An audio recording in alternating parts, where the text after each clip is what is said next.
What's up, guys? Welcome back to another video. It is me, Trash Salsa, and today we're going to be talking about my mid to late 70s Toastmaster model 7324.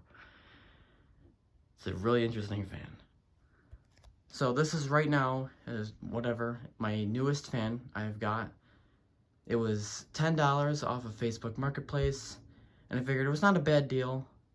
I knew he was made by Edison, so I figured if it was going to be a crap fan, I was going to just flip and sell it, but looks like this fan might have proved me wrong.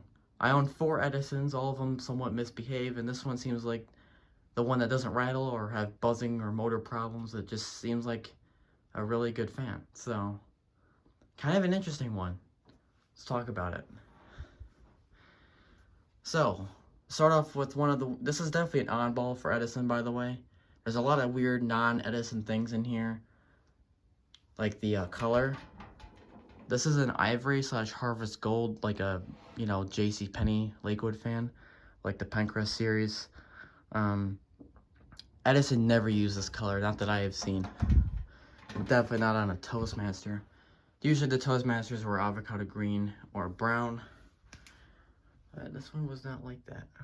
This fan's in pretty rough condition. It's got a lot of scratches and stuff. I tried to clean the cabinet the best I could. The top is probably the most rough part. I did polish it, so it'll get better, I guess. It's funny, the handle is like the cleanest part here. The knob is non-original, and there's also no speeds or anything on the fan, so that tells me it must have had one of the big knobs that had off, high, medium, low on it. Inside cabinet, still a little bit, had a lot of surface rust. I got some of it off, but, beggars can't be choosers, right? There is the Toastmaster sticker, model 7324, and it says McGraw-Edison right there underneath. So definitely there's still connection with McGraw-Edison here, 2.2. Whereas in the late 80s, Toastmaster ended up kind of sucking in McGraw-Edison as they started to fade out. But we're still in the mid to late 70s when this, Edison are still relevant. The bottom is pretty rough. The bottom underneath is not bad, but few spots had to be taped off under there, but other than that, it's not bad. Of course, just like any other Edison, this had the bolts, which means you need a wrench to take the front grille off. That is not acceptable. I'm not going to go find a wrench to take the front grille off. That's just pathetic.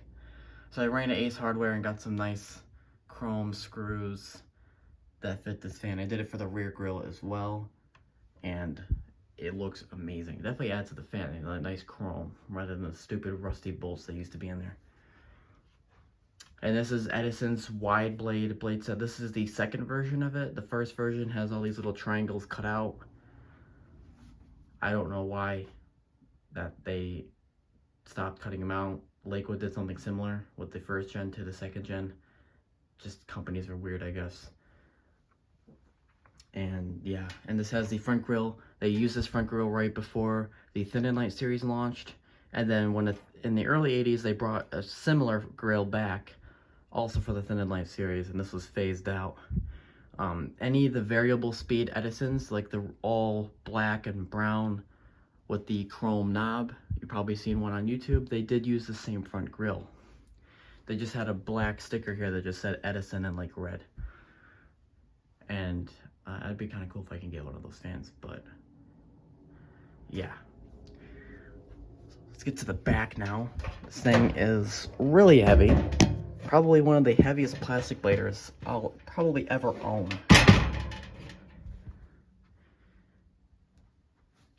Yeah, the back is not that pretty. A lot of things to talk about here. First of all, some idiot tried to paint the back grille and, severely missed. So instead of just taking the grille off and spray painting it, or even brush painting it off the fan, they decided let's be lazy, leave it on the fan. So now we have all these paint flecks all over the back of the cabinet, and I can't get them off. So thanks to the previous owner being an idiot. All jokes aside, we have the screws I replaced in here with grommets, so we don't have any rattling problems. This fan never really rattled, but Edison is notorious for the rattling, so yeah. This still has the rusty nail in there. I never took it out. I normally take them out and replace it for Twisty Tie, but whatever. There is the motor. This is a weird motor. So this has the same front and rear plates as the early Edison motor, you know, the one that buzzes and that everyone hates. This is just like that, except the stator and windings are different. So you can see the windings are a little bit smaller and they don't have the tape on them. So this is a different stator, and obviously this motor is a lot better than the previous early 70s Edison motor. So I'm definitely happy with this motor. When I saw those plates, I got scared because I'm like, oh no, it's one of those crappy buzzy ones. But it's not. It's one of the later ones, which is better. And you could tell it's later because they actually put a sticker on the motor, which they also never did in the early 70s. And we got some crap there I can't clean up. Just overall pretty rough. If I painted the back grille and whatever, it probably wouldn't look as bad, but whatever. The brace was also bent. When I went to take the blades off, it bent inward. So when I went to bend it back flat with the fan, it made these little, like, you know, bumps here. So overall kind of weird. I think Bill Mitchell has a few versions of this fan, so I'm sure if you want to see like the one with those triangles cut out or something else, you could go with his channel. God, that thing's heavy.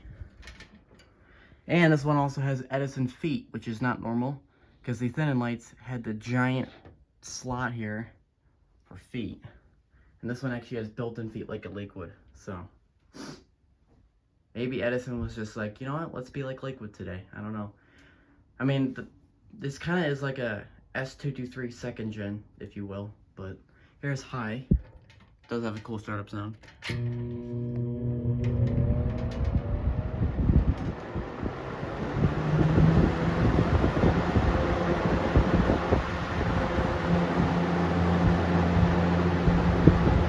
Ton of air, that's all I can say.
The front grille does rattle on occasion, but if you have it on carpet, it does not. This fan has ran overnight before, so it is now in the fan rotation in my collection, which means it'll run overnight for a week like the other fans do every once in a while. So that's all that means. Spin down, I don't know, but not paying attention to it, so might be good, might be bad, don't really know. Looks like it's pretty good this time. So overall, really satisfied with this fan. I was very skeptical at first. I'm like, it's another Edison. It's probably gonna rattle. It's probably gonna be buzzing. It's probably gonna be a, you know, an issue. So I figured I'm probably gonna have to flip and sell it. But man, did this thing prove me wrong. This is probably the best Edison I've ever had or seen. I mean, it just runs perfectly. Even people on YouTube that have Edisons, I notice they rattle or vibrate or bounce. This one doesn't have any problems at all. I was shocked, you know. But nothing I could say except I'm satisfied.